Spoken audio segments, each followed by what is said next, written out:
ठीक है। अच्छा सब इधर देखो, इस चार्ट को देख रहे हैं, देख रहे हैं, सब देख रहे हैं। अच्छा अब ये देखो, ये इसमें क्या हो रहा है इस चित्र में, देखो नहीं ये क्या है,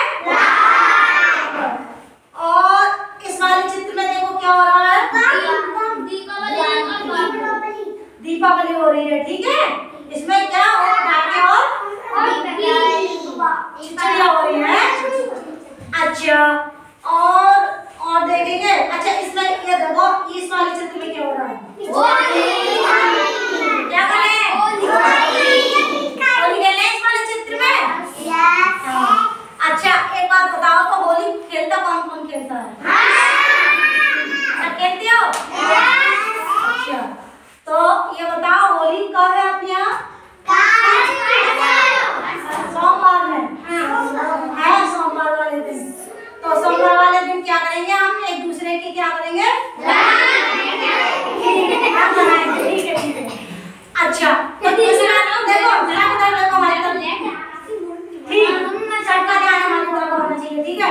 अच्छा ये बताओ होली क्यों मनाई जाती है, अच्छा बताओ बच्चे, किसी को याद है होली क्यों मनाते हैं हम, खुशी के लिए, खुशी के लिए तो मनाते हैं, मगर इसमें भी एक कहानी है, वो कहानी कौन सी अच्छी है ये बताओ, किसी को पता है, नहीं। देखो हम बताते हैं होली क्यों मनाते हैं। जब एक कौन था प्रहलाद है, और एक राजा था हिरण्यकश्यप, कौन था, हिरण्यकश्यप। अब हिरण्यकश्यप हम पूछेंगे बीच में क्यों मनाती है फिर, है ठीक है।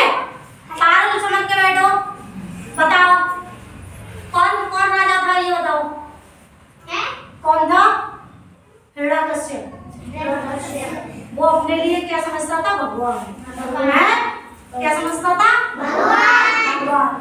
तो उसका एक पुत्र था जिसका नाम था प्रहलाद, है ना। और प्रहलाद कौन था, वो भगवान का बहुत बड़ा भक्त था, है, प्रहलाद ईश्वर का भक्त था बहुत बड़ा। तो वो हिरण्यकश्यप ये कहता था तुम भगवान की पूजा क्यों करते हो, भगवान तो मैं ही, तुम मेरी पूजा करा करो, अपने बेटे से कहा उसने। अब इधर देखो सब, हम कैलेंडर रखते हैं, सबका ध्यान इधर होना चाहिए, है। उन्होंने क्या कहा, तुम हमारी पूजा करो, किसी दूसरे की पूजा ना करो, क्योंकि भगवान हम ही है। तो उसने, प्रहलाद ने क्या कहा, नहीं मैं केवल अपने ईश्वर को मानता हूँ, मैं जो ईश्वर है भगवान विष्णु की, वो भगवान विष्णु का बहुत बड़ा भक्त था। तब हिरण्यकश्यप ने ये कहा कि इसको बहुत मतलब सजा दी जाए। पहाड़ों से गिरवाया उसने, बहुत ऊंचे पहाड़ पर चढ़वा के, और उसने प्रहलाद के लिए ऊपर से नीचे गिरवाया, मगर भगवान ने उसकी रक्षा करी प्रहलाद की। तब जैसे ही ऊपर से गिराया वो एकदम, भगवान ने नीचे फूल बिछा दिया और वो फूलों पर गिरा दिया, मतलब वो फूलों के पैर ऐसे लगा उसको कि पहाड़ों से ना गिर गया हूं मैं, फूलों पर गिरा दिया। तो भगवान ने उसकी वहां रक्षा करी, ठीक है। तो वो फिर भी वो नहीं माना प्रहलाद, फिर ईश्वर की पूजा करता रहा। तो उसके पापा ने कही, हिरण्यकश्यप ने, ये आज भी उसी की पूजा करता है, क्योंकि पूरे गांव वाले, पूरे जितने नगरवासी है सब मेरी पूजा करते हैं, ये मेरा बहुत बड़ा शत्रु है। वो इस भगवान विष्णु को बहुत बड़ा शत्रु मानता था। तब उसने अपने बेटे को भी शत्रु मतलब स्टार्ट कर दिया कि ये बहुत बड़ा शत्रु है। तब उसने ये देखो, बहुत तेल कढ़ाई में भरवा और उसको खौलाया खूब तेज, और खौलाने के बाद उसमें प्रहलाद को गिरा दिया गरम तेल में। अगर गरम तेल में कोई गिरेगा तो क्या होगा, जल जाएगा ना, है, और खत्म भी हो जाएगा। मगर प्रहलाद को उसमें गिराया। अब वो भगवान का नाम जप के ऐसे आंखें मीच के और भगवान विष्णु की पूजा करता रहा, और वो तेल में बड़ी खुशी खुशी बैठ गया। मगर उसकी माँ बहुत परेशान थी प्रहलाद की, वो कह रही कि मेरे बेटे को उसमें जला जा रहा है, मेरा बेटा जल जाएगा। तब वो वहां से भी बचा दिया, भगवान विष्णु ने उस तेल को बिल्कुल ठंडा कर दिया और वो वहां से भी बच गया प्रहलाद, ठीक है। तब उसने कहा ये ऐसे भी ना मरा। तब उसके हिरण्यकश्यप ने एक बहुत गर्म खंभा करवाया, इतना उसमें आगी में खूब तपाता रहा उसको, खंभे को खूब जला के, अब उसको खंबे को कहा इससे बांधो प्रहलाद के लिए। अब उसने न अपने उनको जो सैनिक होती है सैनिकों को आदेश दे दिया कि इसको प्रहलाद को इस खंबे से बांध दो। अब जैसे ही ये पकड़ेगा तो ये खत्म हो जाएगा, तो मर जाएगा।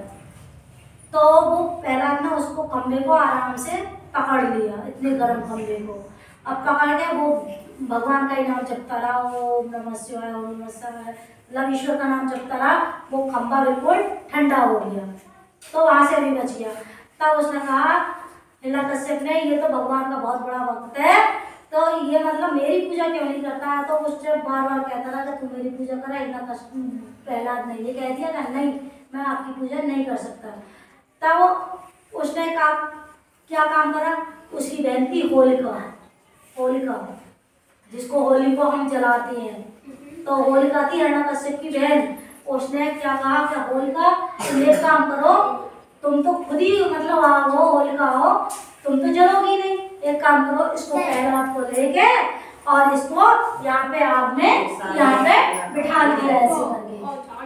अब बिठा लिया उसको। अब बिठाने के बाद उसको होलिका ने उसको बिठाला, जैसे ही अपनी गोदी में ऐसे बैठाला और बिठा के अब वो फिर ऐसे करके बैठ गया। अब प्रहलाद ने ऐसे करके हाथ जोड़ के फिर से वही भगवान का नाम जपना शुरू कर दिया इसकी तरह, ठीक है।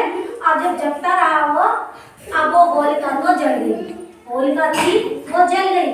अब प्रहलाद उसमें आराम से निकल के आ गया। अब तो ऐसे निकल के आ गया, मतलब उसको वो जला ही नहीं।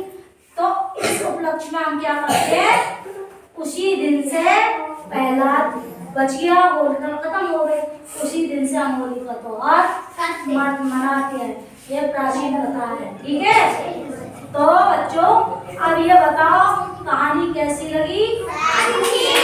अच्छी लगी? तो इसी बात पर तालियां बजाओ।